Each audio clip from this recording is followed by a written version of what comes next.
Ever feel like something's changed and there's just no going back to how things were? That's how I feel about YouTubers I used to watch. Being 24, I'm in that really specific pocket of Gen Z where I can still remember old pre-2010s YouTube and was on the ground floor for a lot of the big sea changes the platform would go through, but, still young enough that that is my childhood. As sad as it sounds, people my age were the first generation to whom YouTube held the same cultural weight as something like television and or film in terms of entertainment. So as I've done some reflecting on growing up and looking back on what I used to like and how I've changed, I kind of get a kick out of what I remember being hot shit back in the day. If I had to trace my lineage, so to speak, I remember watching a lot of imported Newgrounds stuff, like, Ego Raptor, Oni and G, Spaz Kid, so on. Then I remember being really in on Smosh and Shane Dawson back when he was epic and racist. That was all well and good, but I think the first time I ever came down hard and claimed a set of YouTubers as personal favorites of mine was around 2011.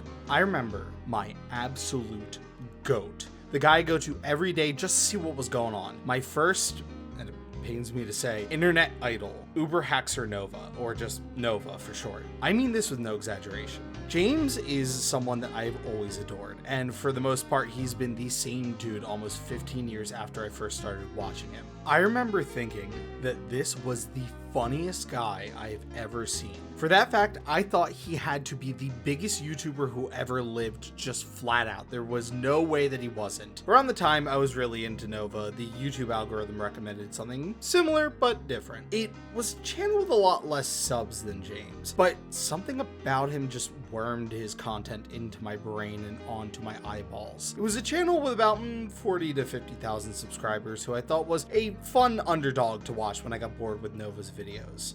The joke is I'm talking about PewDiePie. Despite what numbers tell me, despite what history will say, I will speak candidly on this. If you weren't there for it, explaining PewDiePie's appeal in 2011 is just impossible. Because in retrospect, his rise was inevitable. But when you're 11 years old, the guy was just fucking magnetic, man. Growing up, I was a very privileged kid. I will just come out and say that. Being an only child meant that whatever I wanted, my parents would try to get it for me. But the one thing I really missed out on when it came to video games was PC gaming. That's the appeal for watching someone like PewDiePie. Someone who was able to open a world of computer games I had never even thought could exist and expand my horizons further than I ever thought possible. For lack of a better term, channels like PewDiePie were tastemakers. Again, in retrospect, these things seem kind of obvious, but at the time, the idea that a guy playing a game online could cause a cultural shift in a community, which in turn generated a ton of sales for a random indie game, was just unheard of. The only comparable phenomenon I could think of would be Something Awful's Danganronpa thread that jump-started that series' popularity in the West. I remember hearing about games like Amnesia: The Dark Descent, Cry of Fear, and Slender for the first time specifically through Let's Plays. While all these titles were immensely popular and very trendy at the time, most of them have fallen out of public consciousness as time marched on. But you know what kind of games Let's Players used to whip out that have stood the test of time? RPG Maker horror games, baby. Holy fuck. Look, okay, I'm a totally normal and well-adjusted adult, but the second you throw a stupid little pixel guy getting chased by a big blue face at me, I go monkey mode because this shit was my jam. As much as I loved PewDiePie at this time, the guy I remember going to for all of these was fucking Cryotic, man. Cry was the dude for shit like Eve, Mad Father, The Witch's House, just all the good ones. Sitting here right now, I'm getting the Jimmy's Jamblin' thinking about how much these games have subtly influenced the kind of stuff that I'm interested in. But that warm, fuzzy feeling I had writing this little retrospective has suddenly come crashing down into a cold stone sitting in my stomach. Because it's not 2013, it's 2025, and PewDiePie threw his reputation off a bridge, and Cry's a fucking freak. The only person I've named thus far that doesn't have some weird baggage is James, at least, as far as I know. So why bring it up? I know someone is gonna be mad at me that I'm bad-mouthing super popular creators that I was a self-professed fan of, so what's the point? Negativity sells? No, that's not it. The point is that things change. Time passed. The world shifted. An opportunity for one path was closed, and now we're on a different track. One where I can't in good conscience go back and enjoy something I used to in that same way. Is it their fault? Kinda, but also I'm different. I'm not 13, I'm 24, and a hard 24 for that fact. Woo boy! So, to your question, what's the point of this intro? Well, like I asked, have you ever felt like something's changed and you just can't go back? Let me ask you another question on top of that. Do you remember The Crooked Man? Released in 2013, The Crooked Man is an RPG Maker horror game developed by Yuri Games and is one of the best textbook examples of what an RPG Maker horror game should be. If you're unfamiliar with this specific subgenre, some conventions to expect include, but are not limited to, relatively short length, and most of them are about 1 to 6 hours on average to beat. Simple but effective premise, lots, and I mean capital L, lots of jump scares, and normally a big monster or something like that chasing you around while you're trying to solve puzzles. Now, I'm not an expert on RPG Maker horror games. In fact, I wanted to do this little mini series on them to better familiarize myself with the genre. If you want the nitty-gritty stuff, go watch a Marsh video. They're really good. For our purposes, The Crooked Man has basically everything I listed above and more. It's a brisk 4-hour romp that's, all in all, pretty great. The nice thing about RPG Maker horror games is that they're the video game equivalent to horror anthologies. They're breezy enough to make them an easy commitment, but fleshed out enough for the experience to be satisfying. If you're looking for a unique creep that can fit into a single night, RPG Maker horror is your go-to. The Crooked Man tells the story of a young man named David who has just moved into a new apartment at the recommendation of his buddy Paul. Not too long after he settles in, David begins to experience supernatural phenomena that leads him on the path to tracking down the apartment's previous occupant, along the way solving the mystery of who this guy was and what his deal is. Throughout his quest, David is haunted by a monster only known as the Crooked Man. Other than that, yeah, that's basically the gist of it, so anything from this point on should be considered a spoiler. If you're interested, take the time, beat the game, and come back to me when you're done. For such a short game, I feel that The Crooked Man actually has a decent amount to dig into, so I'm going to start with the gameplay and work my way up as we build on that foundation. Compared to other games of its ilk, the gameplay of The Crooked Man is not reinventing the wheel or anything. It's simple, satisfying, if not a bit shallow. Exploration reminds me very much of Silent Hill in that I go into that primal anteater scavenging mode, where I systematically check every door in my immediate vicinity, you know, all and whatnot. Along your travels, you will inevitably encounter the Crooked Man himself. These sequences are incredibly similar to the Scissorman chases you'd find in Clock Tower, although these are a lot more scripted than what you'd find in a Clock Tower title. Each encounter with the Crooked Man tends to have only one correct choice. 9 times out of 10, if you decide to hoof it, the old CM will hit the nitros and run your ass down like a dog, so don't do that. So normally you'd need to do a little puzzle or go to the right place and do something like shove his ass in a hole. I find most of these to be pretty fun to solve as they require some quick thinking and are often pretty satisfying to put together on your own. My favorite is probably the one in the hotel where you throw liquor on him and light him on fire. Something about that just feels like a smart thing to do and uses your environment really well. That doesn't mean every encounter is equally fun. I'm specifically thinking about one of the escape sequences in the law school. Now, up until this point, you never use keys from your inventory to unlock doors. It's just done automatically when you have the correct key.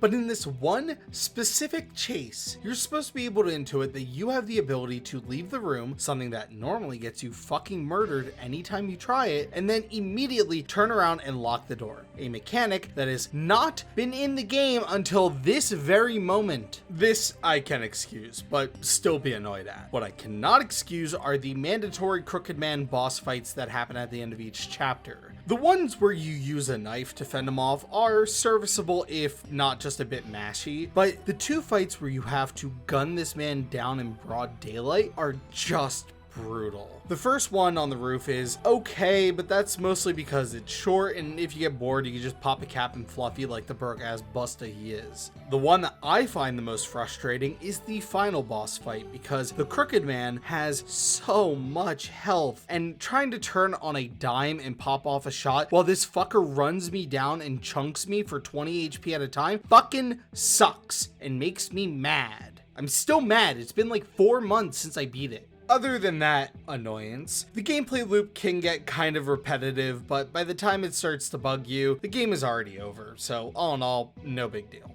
I think where most of the RPG Maker horror games tend to thrive is in establishing a unique mood and atmosphere. It's something really specific to each title, and it's interesting how these devs were able to use the bare minimum to create the kind of foreboding atmosphere in just a few minutes that a AAA horror game would fail to muster in 20 hours. For The Crooked Man, I wouldn't say it's a particularly scary game, but it has a very oppressive mood and evokes an emotion similar to Fatal Frame. This feeling that you're in someone else's domain, a world simply not meant for you, and yet it feels so familiar. Major theme of the game is misplaced nostalgia, and that atmosphere really conveys that despondent affinity. The game is also pretty good looking for a pixel-based, no-budget indie title on a decades-old engine, and I mean that wholeheartedly. Areas are distinct and well-designed, each having a unique look and ethos to them, all the while remaining visually cohesive with each other. The sound also does some good work, making you feel uneasy throughout your time with the game. It ranges from some nice ambient sounds to royalty-free classical tunes to the loudest sounds you have ever heard. I'd said that RPG Maker games were notorious for jump scares, and yeah, we got them here too. I think the game does most of them well and earns them as they're evenly spread out to the different encounters with the Crooked Man, but fair warning to those sensitive, they are really fucking loud, so just adjust as necessary, I suppose. Beyond the loud as hell jump scares, I love the sound design for the Crooked Man himself. He often makes very gross and squelchy crunching noises that just get under my skin. He sounds like something inhuman and rotting, and I feel that's absolutely perfect for this kind of creature. A lot of the tone this game sets is meant to invoke a sort of longing ennui in the player. In some way, you're supposed to recognize and relate to each of the locations, as they're similar enough to places you yourself may have been to. A hotel you might have spent a night or two at off the beaten path, a school you've long since moved past, a hospital you think you remember visiting a member of your family at. The point is, at some time in everyone's lives, they've been there before. And I think the game does a great job exploring that specific imaginary nostalgia in a pretty effective way, most of which is done through its story, which I guess it's time to knuckle down and crack open. The nice part of RPG Maker horror games being so short is that you can blast through a pretty compelling and interesting narrative in near record speeds while not feeling like you're overlooking something. Though that brevity makes things difficult on my end, since normally when I do videos, I like to follow the college essay rule of keep plot summary to a minimum unless absolutely necessary.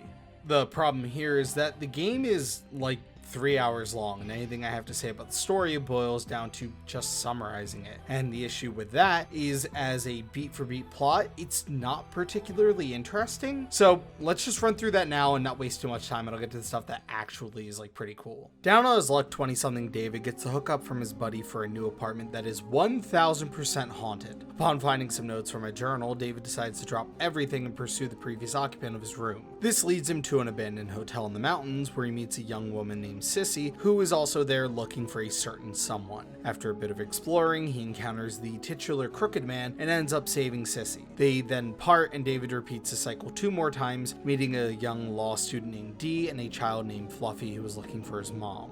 As each chapter progresses, David begins to reflect more and more on what led him to this point. Things ranging from failed relationships to coping with his mother's chronic illness all come together and begin to weigh more and more on David's heart. This leads us to his lowest point, where he considers taking his own life to get away from both his own issues and the Crooked Man who has started haunting him. As he travels deeper down the rabbit hole, David comes to the realization that he's basically retracing the steps of the Crooked Man, and he eventually tracks him down to a decrepit house owned by the McGahan?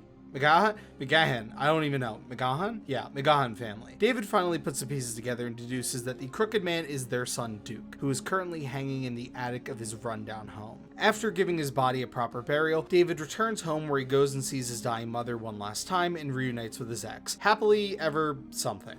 But what's the point? What is it that we can take away from this other than cheap thrills? Well, to explain that, I have to do a brief introduction of something called hauntology. The basics of hauntology come from Jacques Derrida and his book Spectres of Marx, and basically the idea is that much like a ghost, the idea of a future that never was can haunt the present. In Dorita's case, they use it to discuss how communism haunts the West even well into the 90s, but in our case, we're going to get more personal. Later on, Mark Fisher released a collection of writings called The Ghost of My Life that expanded on Dorita's concept by looking into what this idea of hauntology means to your average person. In short, it's this feeling that every choice you have ever made causes a new offshoot in your life. Whenever you made a mistake, therein lies a future you have now just squandered without even realizing it. Now multiply that by the average mistake someone makes in a lifetime, and the missed potential is basically infinite. The ghost aspect comes from this nagging feeling that life shouldn't be the way that it is now. Things should be different, and you feel like at some point, maybe they were, but they aren't now. And it's a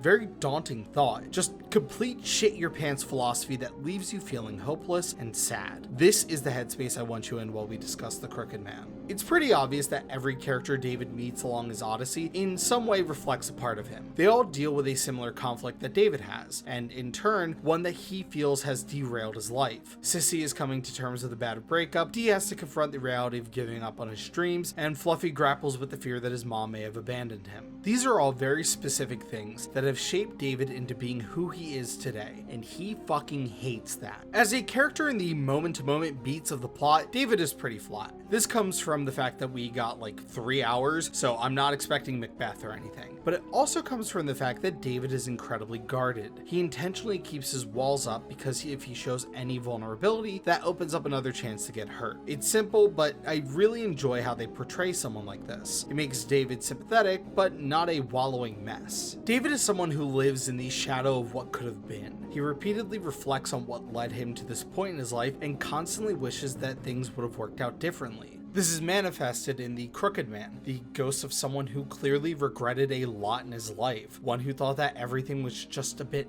off, something wasn't right, and they couldn't fix it. And much like David, he has clearly tried to remedy this, but keeps finding himself at a loss, which is something I genuinely appreciate about this game. David is shown to be grappling with depression and even comes close to killing himself when he feels like everything is bottomed out and he's always gonna feel like this. While not a one-to-one portrayal of the illness, it's very well done and handled with the appropriate respect necessary. The story could have easily ended on the bog standard, "You can't give up. If you just try harder, you'll feel better and things will improve." It lets you know straight up that this shit sucks. It shows what a constant obsession with looking at the things that could have been can do to you. If you let thoughts like that take hold, they will eat you alive, and it's incredibly difficult to dig yourself out of that hole. The game takes the time to show that even if David is thinking irrationally, he himself is not irrational. His logic is actually sound, which is what makes this stuff so mentally toxic. A major key to David's character is that he has always allowed life to happen to him. In his mind, this is to be as unobtrusive as possible and accommodate anyone and anything that might come his way. While this kind of living can be easy at the moment, it causes you to miss any opportunity that might require a risk. Complacency can only end in regret. Living is the act of desiring change, whether consciously or unconsciously. If you find yourself settling for something because it's good enough, you'll find yourself someday down the line looking back in anger for not doing what should have been done. A point that the Crooked Man tries to bring home is that it's incredibly difficult to live a life free from regret. You will always feel like you have missed out on something. It's gonna suck. It never gets easier, but you have to take a step back and look at where you are, and more importantly, where you can go.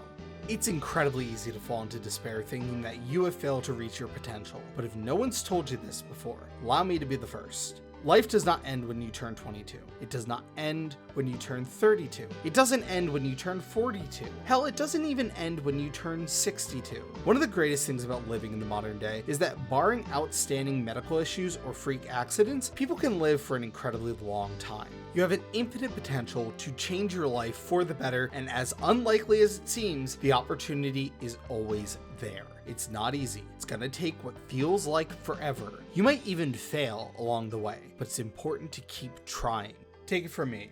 4 years ago, I thought my life was over. I thought I'd bottomed out and I was done for. But ever since then, I've been clawing my way back up, trying to make it to where I am now, and while I'm not quite at my destination, I enjoy taking this little detour to talk with you because I know, especially these days, people think we're reaching the end game. That may be true. I mean, who knows? Definitely not me. That's why I wake up every morning and bust my ass to make sure that one day I am happy. day after day of doing this, I realized that some weird idea started to hit me. I was able to just take inventory of everything happening around me and kind of catch myself up with my own life, and I realized that I was happy.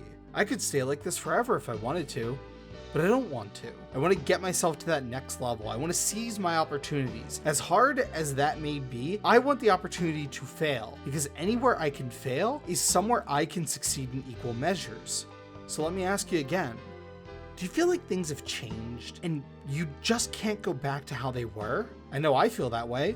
That's because it has. Things have changed. Life is different now. I am different now.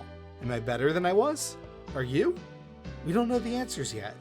That doesn't mean we don't have an idea. We can spend hours and hours reminiscing and lamenting over what we've lost, or we can start on what we'll have.